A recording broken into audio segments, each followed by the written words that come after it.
Hi, this is a quick guide on TableMagic's booking rules. So first of all, you want to sign in and then go to Settings. In Settings, you can go to Booking Rules.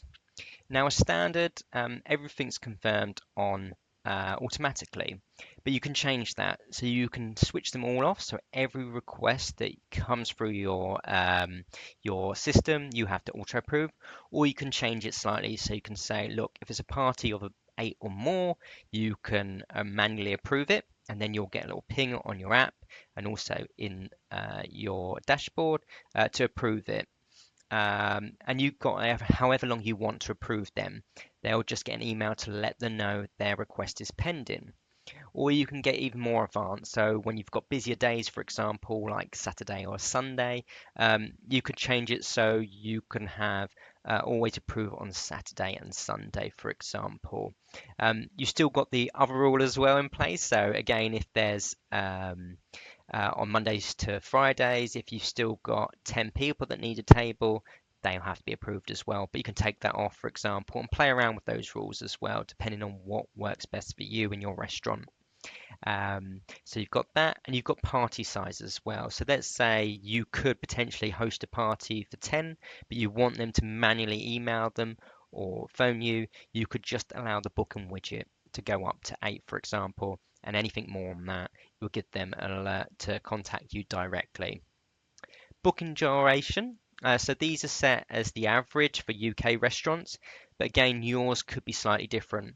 So you could have two guests, the standard is 1 hour 30, but you could change that. Let's say you want to give them 2 hours, for example, and it means that table then is booked for that length of time.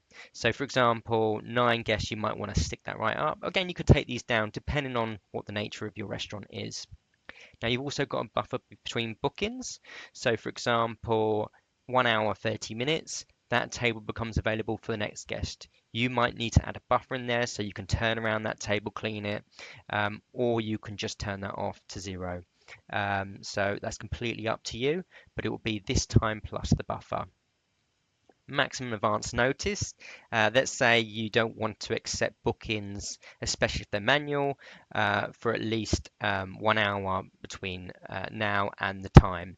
So let's say you're open today at 6 p.m., but you want to make sure by 5 p.m. those bookings for 6 p.m. are in, then you can set that maximum notice period. And that can go right down to 0 minutes, for example. You don't even have to have that notice period, especially if it's auto booked. Someone could book in for 5 minutes time and then they could show availability. That's completely up to you, but you might want to have that buffer in there just so you can see it coming through. Maximum notice period. So this is 30 days time normally, or 90 days time. We've got it set here. You can set that to whatever you want. So, which is quite handy if you don't know what you're going to be doing in 30 days time, or even next week, especially when you get up to Christmas. You might want to change that maximum notice period, so you can play around with that. Time slot intervals. So this is really good if you're using rolling times on the hours and services. You can have it so that someone has to book either at 6, 6:15, 6:30, and so on. But you could change that to every hour, for example, or 30 minutes. Completely up to you. But the minimum is 15 there. A message under booking form. So this is a small message under the booking form that lets people know maybe you want to let them know about a special event you're doing, or if you've got reduced service on certain days, you can put this under the booking form, and it can be anything you want under the booking form. And then finally, you've got pause online booking. This pauses it site-wide, not just the current day or current time.